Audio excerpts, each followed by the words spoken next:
나에겐 나만의 힘듦과 슬픔이 있다. 누가 뭐래도 내가 힘들다면 힘든 거고 내가 슬프다면 슬픈 거다. 별거 아닌 일로도 당연히 아프고 힘들 수 있다. 나의 힘듦을 타인과 비교하지 말자. 오늘은 집에 있는데도 집에 가고 싶어 라는 책을 가져와 봤습니다. 저자 권라빈, 스튜디오 오드리 출판사에서 나왔습니다.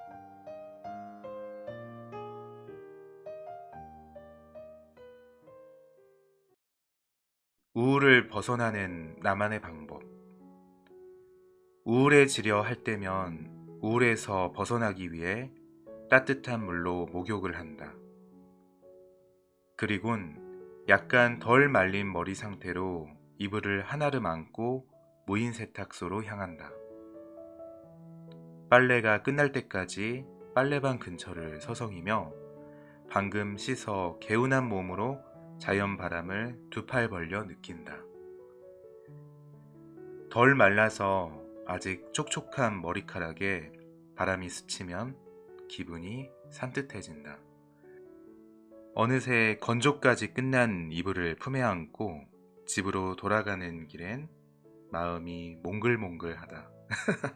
네, 몽글몽글하다라는 표현이 우리말이 이렇게 예쁜 말이 있었나요? 갓 건조가 끝난 빨래는 무척 따뜻하니까. 맞아요. 건조기에서 나온 빨래는 정말로 따뜻하고 뭔가 호빵을 만지는 느낌인가요? 읽어볼게요. 집에 돌아와 이불을 품에 안고 실컷 뒹굴거린다. 그럼 따뜻한 이불의 온기가 내게도 번져와 나른해져 온다.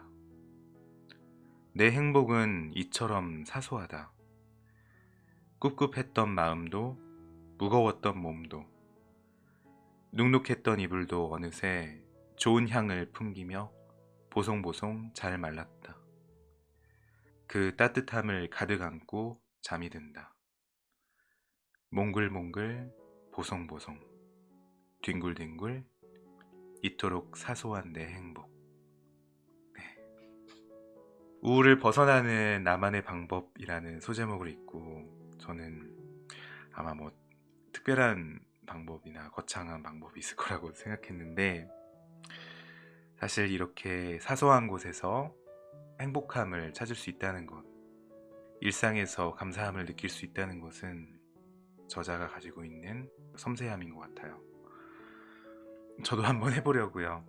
저도 빨래방에 가서 한번 건조기까지 돌린 후에, 물론 건조기는 좀 비싸긴 하지만 건조기도 돌려서 한번 그 따뜻해지고 보송보송한 그 느낌을 받으며 그 따뜻함을 안고 한번 잠을 자보겠습니다. 계속 읽어볼게요. 집에 있는데도 집에 가고 싶어. 새로운 환경에 이질감이 들고 낯선 상황 앞에서 혼란스러운 감정과 두려움을 느끼면 사람은 본능적으로 가장 아늑하고 친숙한 집을 찾는다. 달팽이가 자신을 방어하기 위해 등딱지에 집을 이고 사는 것처럼 늘 나를 안아주는 따뜻한 사람과 공간이 누구에게나 필요하다. 처음으로 자취와 사회생활을 시작했을 무렵엔 매번 새로운 문제에 부닥쳤다. 도시가스를 신청하는 방법조차 몰라 허둥지둥했고 회사 생활도 순탄치만은 않았다. 이렇게 매 순간 새롭고 낯선 세계를 접할 때면 이 모든 것들을 다 뒤로하고 집에 가고 싶다는 생각을 한다. 내게 가장 친숙한 사람과 그 사람이 있는 집. 그곳이 진짜 내 집이라서 집에 있는데도 집에 가고 싶다는 말이 나온다. 이제야 이 소제목과 이 책 전체의 제목의 의미를 알 것 같아요. 여러분도 그런 적 있으시죠? 집에 있는데도 또 집에 가고 싶다 라고 말을 하게 되는 거. 보통 대학교에 처음으로 입학하는 신입생들이 이제 학교 생활에 나름 스트레스를 받다가 보면 공부를 하다가도 집에 가고 싶다, 내 방에 가고 싶다 이러죠. 사람은 누구나 새로운 변화를 두려워하고 그리고 많이 지쳐요. 지치게 되면 아늑하고 익숙했던 그런 장소와 그 사람이 있는 곳으로 가고 싶다는 이야기인 것 같아요. 계속 읽어볼게요. 그렇게 살다 보면 가족과 함께 한 집에서 생활했을 때가 얼마나 소중한지 깨닫게 된다. 용돈 받으며 학교 다닐 때가 가장 좋은 때라는 말이 이제는 무슨 뜻인지 알 것 같다. 그때는 어른이 되면 뭐든지 내 마음대로 할 수 있을 것만 같았는데, 스트레스를 푸는 나만의 방법. 스트레스를 푸는 나만의 방법 중 하나는 비가 많이 오는 여름날 학교 운동장에서 우산 없이 비를 맘껏 맞는 것이다. 맨발로 자유롭게 춤을 추다가 힘이 빠지면 운동장 한가운데 누워 비를 맞는다. 지나가는 이들이 바보 같다고 느껴지면 그 순간 나는 진짜 살아있음을 느낀다. 빗속에서 맨발로 거닐며 젖는 옷 따위, 타인의 시선 따위, 그 어떤 것도 신경 쓰지 않아도 되는 그 순간의 자유로움은 나를 비로소 나일 수 있게 한다. 크리스마스가 오지 않았으면 좋겠어. 크리스마스가 오지 않길 바라던 때가 있었다. 잔뜩 기대한 만큼 돌아오는 실망이 어린 내가 감당하기엔 너무 컸다. 학교에서 친구들이 이것저것 선물을 받았다고 자랑할 때 나는 선물을 받았다고 거짓말을 할 수도, 그렇다고 거짓말을 안 할 수도 없었다. 어느 날 꿈을 꿨다. 크리스마스 트리의 뿌리가 수많은 아이들이었던 꿈. 지상 위 크리스마스 트리 아래에는 하하호호 웃으며 행복한 시간을 보내는 사람들이 있었다. 그 트리 밑 땅속의 뿌리에는 꿈과 희망, 그리고 기대가 다 무너진 채로 한데 모여있는 아이들이 있었다. 한 명 한 명 눈 감은 아이들의 얼굴은 모든 걸 체념한 듯한 표정을 한 채 서로 얽혀 크리스마스 트리의 뿌리가 되어 있었다. 행복한 바깥 세상과는 달리 아무도 트리 밑에 아이들에게는 관심이 없었다. 사람들은 자신들만의 행복을 누리기에 바빴다. 점점 늘어나는 소외된 아이들, 땅속 어딘가에 묻혀 있을 어린 날의 꿈과 희망이 자꾸 눈에 밟혔다. 꿈에서 깨어난 나는 지독하게 밀려오는 과거의 기억에 숨이 막혀 한참 동안 괴로웠다. 크리스마스는 특별한 날이었고 행복하게 보내야 하는 날이었다. 어떤 선물을 받을까 설레하고 기뻐하는 날이었다. 하지만 그날의 행복은 내 몫이 아니었다. 선물을 받지 못한 많은 아이들이 유난히도 서글펐던 건 그래서였을 것이다. 모두가 행복한데 나만 동떨어져서 불행한 날이었으니까.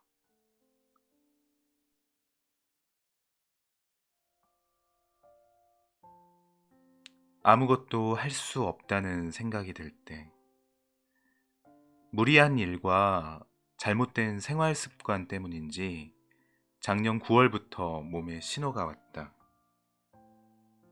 허리와 골반이 비틀어진 듯 너무 아팠고 앉아서 식사조차 어려웠다. 가만히 있어도 저려오는 통증에 울며 밤을 지샜다. 결국 허리디스크 진단을 받았다. 4번과 5번 척추, 그리고 골반이 같이 틀어 올라가 왼쪽과 오른쪽 다리 길이가 맞지 않았다.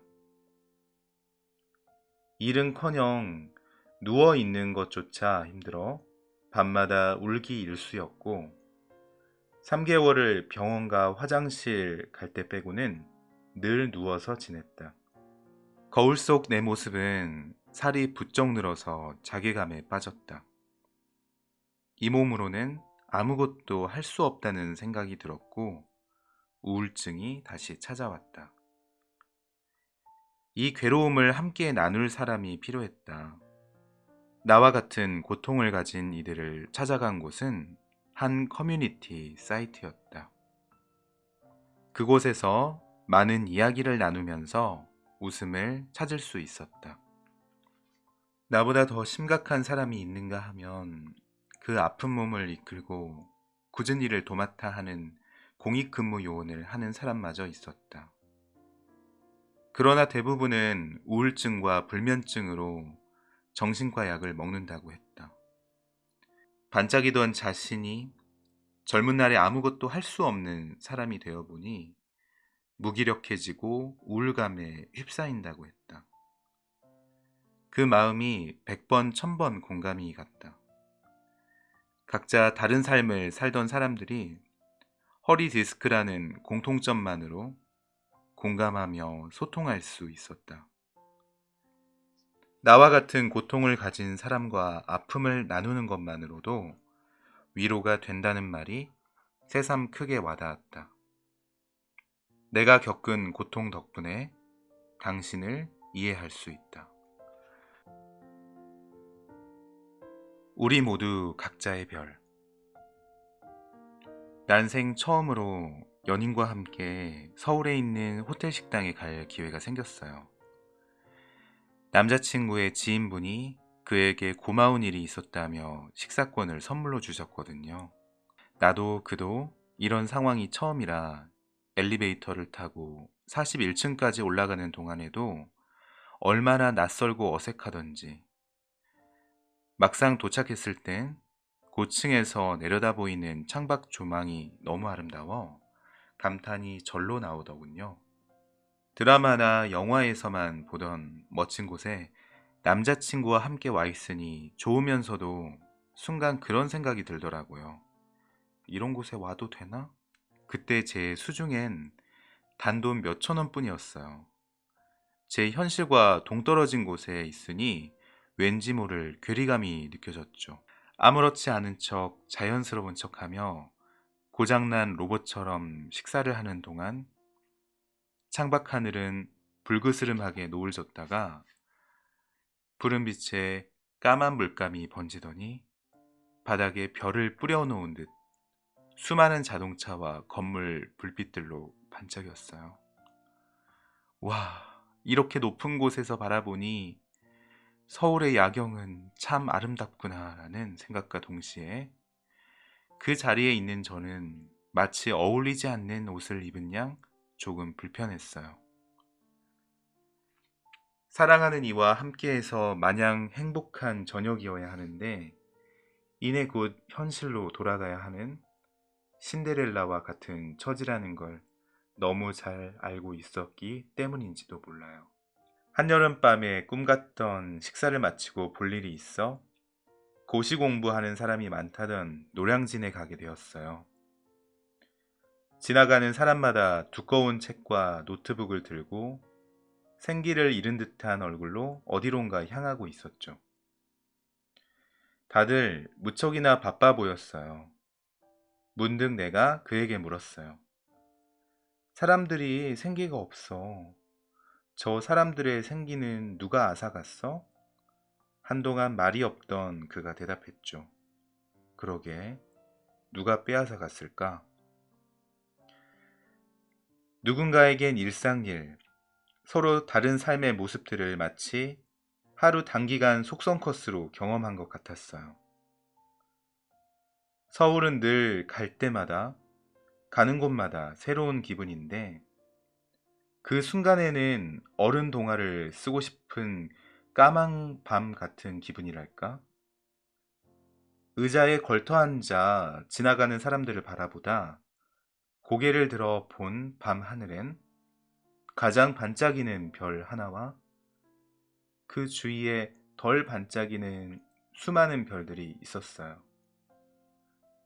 사람들은 다들 본인이 별이었음을 잊고 가장 반짝이는 별 하나가 되고 싶어서 저렇게 바삐 흘러가나 싶더라고요. 가장 반짝이는 별이 아니어도 이미 우린 반짝이는 별인데 그냥 행복해도 되는데 별의 높이는 타인이 정하는 게 아니라 내가 정하는 건데 너무 스스로에게 가혹한 건 아닐까요? 순간에 크고 작은 많은 행복을 놓치고 있는 나도 당신도 말이에요. 라디오를 듣다가 라디오스타라는 프로그램이 인기를 끈 것처럼 라디오스타라는 영화도 있었죠. 우리는 그 비디오 시대가 되면서 유튜브도 비디오 시대죠. 라디오에 대한 향수를 다시 불러일으키고 있는 것 같아요. 레오의 책 읽는 밤도 어떻게 보면 그런 보는 라디오이기도 한데요. 목소리를 통해서 여러분하고 소통하고 있음에 오늘도 새삼 감사함을 느낍니다. 자, 읽어볼게요. 라디오를 듣다가 찌들어 지친 몸을 택시에 태웠다. 고된 하루를 보내는 사이 날은 저물었고 나는 어두워진 창밖으로 지나가는 가로등과 전광판들을 멍하니 보고 있었다. 평소 같으면 그냥 흘려듣고 지나칠 법한 라디오 소리가 그날따라 귀에 들어왔다. 그와 함께 먹으려고 밥을 지었어요. 아주 좋은 쌀로 뜸까지 완벽하게 들였어요. 김이 모락모락 피어오르면서 집안이 맛있는 밥 냄새로 가득 찼죠. 그런데 그는 이제 밥보다 빵이 좋다고 하네요. 밥을 많이 지었는데 그를 기다리다 밥이 다 식어버렸어요. 홀로 식탁에 앉아 식은 밥을 먹는데 먹어도 줄지가 않았어요. 목이 턱턱 메고 눈물이 차오르더니 그제야 실감이 났어요. 우리가 헤어진 게. 텅 빈 눈을 하고 앉아있던 나는 갑자기 택시 안에서 흐느껴 울기 시작했다. 겨우 덮어뒀던 열병은 다시 일어났다.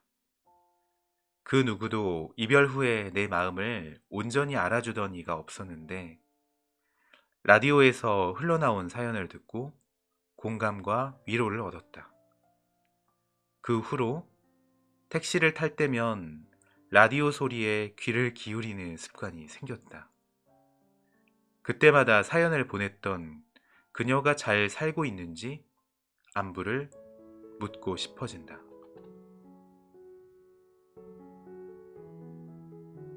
사랑이 뭐라고 생각하세요? 언젠가 사랑이 무엇이라고 생각하냐는 질문을 받은 적이 있어요. 사랑을 한 단어로 정의하기 어려웠던 저는 기나긴 대답을 했죠. 어느 봄날 처음으로 그와 함께 여행을 가게 되었어요. 약속 장소와 시간을 정해놓고 만나기로 했는데 그날 하필 급한 집안일이 생겨 2시간이나 늦어버린 거예요. 만나자마자 너무 미안해하는 저에게 그는 괜찮다고, 정말 괜찮다고 했어요. 오래 기다렸을 텐데 오히려 미안해하는 저를 안심시키려고 했죠. 미리 좋은 곳을 알아본 그의 센스 덕분에 예쁜 곳에서 행복한 시간을 보냈어요. 맛집도 가고 예쁜 카페도 갔죠. 그러고 나서 제가 찾아본 벚꽃공원에 갔는데 길을 잘못 들어 갑자기 등산을 하게 된 거예요. 만개한 벚꽃으로 가득한 풍경을 볼 수 있으리라 기대했는데 결국 보지 못했죠. 설상가상으로 그에게 예뻐 보이려고 신은 새 구두가 잘 맞지 않아 발이 너무 아파서 걷기도 힘들었어요. 그가 준비한 데이트 코스는 완벽했는데 저 때문에 다 망친 것 같아서 너무 속상하고 미안했죠. 하지만 그는 화를 내기는커녕 하루 종일 싫은 소리 한 번 하지 않았어요. 괜찮다는 말에 진심을 담아 저를 안아주었어요. 이건 화낼 일이 아니다. 사랑하는 당신이 속상해하는 게 더 마음 아프다면서 저를 꼭 안아주는데 너무 고맙고 미안해서 눈물이 났죠. 그와 긴 대화를 나누고 씻고 나오니 한 번도 여자 머리 말려본 적 없다는 사람이 피곤할 법도 한데 제 긴 머리를 1시간 동안 말려줬어요. 잘 시간이 되어 하루의 피곤함에 취해 얼굴에 시트팩을 붙인 상태로 누워있다가 잠에 빠져 들고 있었어요. 얼마나 지났을까? 그가 제 얼굴에서 팩을 떼주는 게 느껴지더라고요. 잠결에도 그의 조심스러운 손길이 느껴졌어요. 그 순간 반쯤 잠든 상태로 그런 생각을 했어요. 아, 이게 사랑이구나. 단 한 번 화도, 짜증도, 생색조차도 내지 않고 속상해하는 절 안아준 그의 모습을 보고 알았어요. 사랑을 받아보니 의심할 틈 없이 알겠더라고요. 저는 분명 그에게 사랑받고 있었어요. 덕분에 알게 됐죠. 이게 사랑이구나. 최악의 여행이 아니라 최고의 여행이었구나.